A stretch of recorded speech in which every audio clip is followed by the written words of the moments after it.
Carmen Muñoz es la directora senior de Asuntos Públicos en el despacho de Llorente y Cuenca.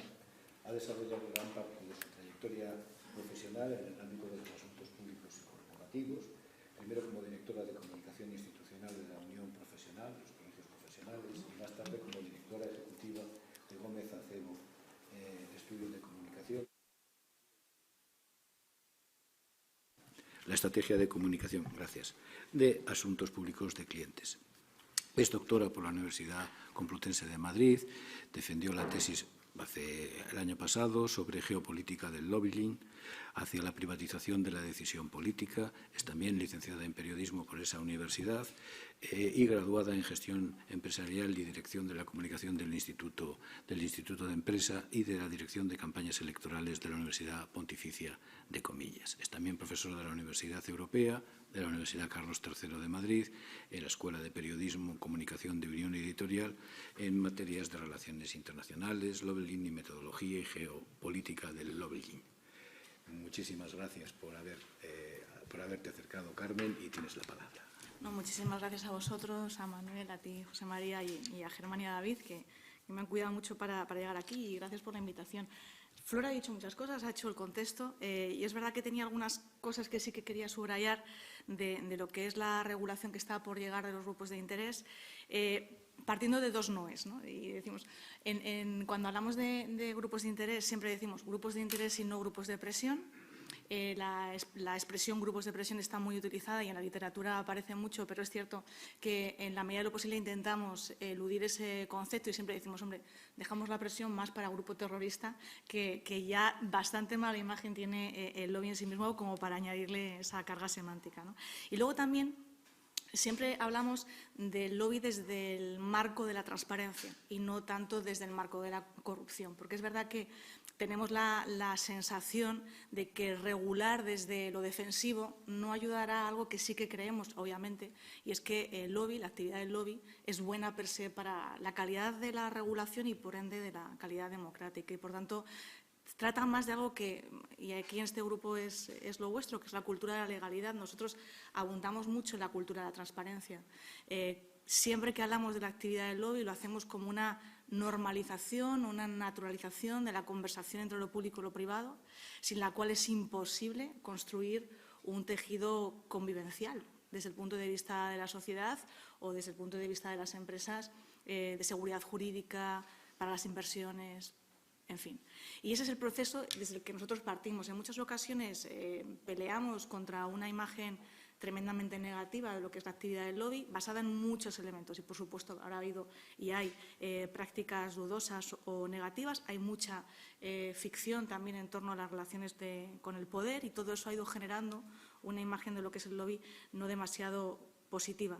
Y ahí sí que nos apegamos mucho a lo que la propia OCDE, que ya viene años trabajando sobre el lobby, señala, y es que la actividad del lobby es un acto legítimo de participación política, así lo creemos y así lo defendemos, y además en un contexto en el que cada vez más, por suerte, se estudia la calidad de la regulación, el impacto que la calidad de la regulación tiene desde el punto de vista de la judicialización de la vida, desde el punto de vista del impacto para la atracción o incentivo a la inversión, etcétera, etcétera, y ahí poquito a poco va habiendo cada vez más literatura. Creemos que ayudará a evidenciar que la participación de los grupos de interés es buena para el resultado de la regulación o del marco regulatorio del que nos dotamos. Flor ha mencionado muchas de las referencias que de alguna forma invitan a que hagamos una regulación. Aquí siempre tengo que decirlo porque es cierto que el aspiracional de la regulación viene de muchísimos años, en cada legislatura. Hemos tenido tocando casi ya el proyecto de ley aprobado y es cierto que hasta ahora seguimos en una fase de espera y ojalá que en esta legislatura sí. En paralelo, en el propio Congreso de los Diputados hay una proposición no de ley que ya viene del año 21 que también pretende regular los lobbies en el contexto del Parlamento, lógicamente por separación de poderes así debe ser. Está parado también pendiente, entendemos que también pendiente de cuál sea el propio recorrido que tenga el anteproyecto, pero en cualquier caso sí que sería interesante que España diera un paso al frente de la regulación. En los que hacemos lobby del lobby creemos que La regulación no cambiará de una forma radical la relación entre lo público y lo privado, porque creemos que se hace mucho mejor de lo que se cree, pero sí que ayudará a la divulgación, a generar una pedagogía de la conversación mucho más constructiva de la que existe a día de hoy. Y eso en sí mismo ya es bueno. En gran parte porque, además, cada vez más va a ser necesaria esa conversación. Creemos y defendemos que el principal agente de transformación de la política pública de los próximos años va a ser la empresa. No digo que esté bien, que esté mal o que esté regular. Es lo que creemos, que va a ser un actor muy principal. Y un actor muy principal que también tiene mucho que ver con la propia complejidad del momento que vivimos y con las dificultades que la clase política tiene a la hora de llevar a cabo su hoja de ruta regulatoria. Y eso convierte a la empresa en un actor más responsable de lo que era en la construcción de esas reglas del juego que hemos de tener. Y eso es un elemento que nos lleva a otro debate, que es el de si estamos caminando hacia una cierta privatización de la decisión política y, en cierto modo, y en algunos ámbitos, sobre todo el tecnológico, pues podríamos a lo mejor pensar que sí. El reto de la regulación, ¿para qué serviría mínimamente la regulación, una buena regulación? Para la huella legislativa. De mínimos, la regulación que se lleva a cabo tiene que ayudar a que, aprobada una determinada regulación, alguien quiera consultar cuál es la trazabilidad y se encuentre con cómo ha ido evolucionando esa norma. Si ese objetivo no se cumple, la regulación, desde mi punto de vista, es fallida. Y para eso tienen que ocurrir muchas cosas y todas son complejas, porque creo, honestamente, que falla una parte que es fundamental. Igual somos capaces de encontrar el articulado perfecto de la actividad del lobby, pero si no hay una cultura y una convicción por parte de la clase política y por parte del sector privado, por supuesto, de que es así y ese es el horizonte en el que vamos a trabajar, poco se va a conseguir. Hoy al menos yo lo he leído, pero no sé si lleva más tiempo, se publicaba cuál es el resultado que, por ejemplo, hay en el Congreso, que desde el año 20 tienen un código de conducta donde se marca que los diputados y senadores puedan publicar sus agendas, y se mencionaba que apenas un 10%, con suerte, de ellos lo hacen. Ese es un elemento que hay que corregir. Hemos de perderle miedo a contarle a nuestros ciudadanos que nos reunimos, menos mal, con los actores privados. Y unos actores privados serán más simpáticos y otros menos simpáticos. Nos gustará más la foto cerca de una ONG y un poquito menos cerca de una multinacional, no sé, que esté en la energía no tan limpia. Pero lo interesante no es la foto del momento, sino cuál es el proceso que se da para que alguien, un decisor, tome una decisión. Se ha hablado con todo el mundo que tiene algo que decir, aunque no me guste lo que tiene que decir, aunque no me guste su punto de vista. Y ese es el elemento que la huella legislativa tendría que intentar corregir y que en eso tendría que ayudar la regulación. Comentaba Flor también algunos de los elementos que tenemos, y una de las cosas que decía es: no hemos sido capaces de encontrar una regulación en el mundo que nos guste un poquito. Hay algunas en el entorno de la Unión Europea. Yo repasaba, tan solo tenemos 7 regulaciones de Estado miembro. Ninguna son referenciales. Cuando en España hablamos, por ejemplo, desde GIC, desde Llorente y Cuenca, estamos en Foro por la Transparencia y en APRI, cuando dibujamos cuál era el marco sobre el que queríamos defender una regulación del lobby, nos hemos apegado siempre a la Unión Europea. Es el mínimo común sobre el cual creemos que se debe trabajar, pero no porque nos encante y no porque esté funcionando fantásticamente bien, sino porque ya es algo desde lo que trabajar. Pero efectivamente, uno de los retos de la regulación es que no hay un modelo ideal que nos guste, que esté validado y que esté funcionando, y por tanto nos toca arriesgar. Uno segundo tiene que ver con algo que también mencionaba Flor, que es la mención al lobby indirecto, que me parece especialmente relevante, especialmente compleja y especialmente novedosa. No todos los países europeos que han regulado el lobby han mencionado al lobby indirecto. Es algo que la propia OCDE, además, también estudia, porque si ya es difícil regular el lobby directo, esas reuniones, y cuando alguien pregunta ¿y si me reúno cerca de la cafetería del Congreso? Si esa pregunta está abierta y la respuesta es obvia y, por supuesto, no deja de ser más que una anécdota, cuando nos vamos a la mirada al lobby indirecto, en el lobby indirecto caben muchas cosas. Pero, claro, cabe un trabajo sobre opinión pública, cabe un trabajo sobre opinión publicada, cabe un trabajo sobre autoritas, cabe un trabajo sobre alianzas. Tratar de regular el marco de todo eso para que ayude a la huella legislativa de la que antes hablaba, yo no sé cómo se hace. Desde luego que técnicamente no lo sé, y ojalá la regulación sea capaz de hacerlo, pero me genera dudas. Sobre a quién regula, totalmente de acuerdo con el hecho de que lobista o que hace lobby todo aquel actor jurídico o no jurídico que tiene una intención de influir, de modificar, de impulsar, de frenar una política pública o regulatoria. Ese carácter finalista es muy propio de la Unión Europea o del entorno europeo, no tan propio en Estados Unidos, por ejemplo. Y, de hecho, en muchos de los debates que hemos estado viviendo, en algunas de las regulaciones que se han hecho en España, en comunidades autónomas o ayuntamientos, una de las decisiones que tomaban era excluir del concepto de grupo de interés a las asociaciones, por ejemplo.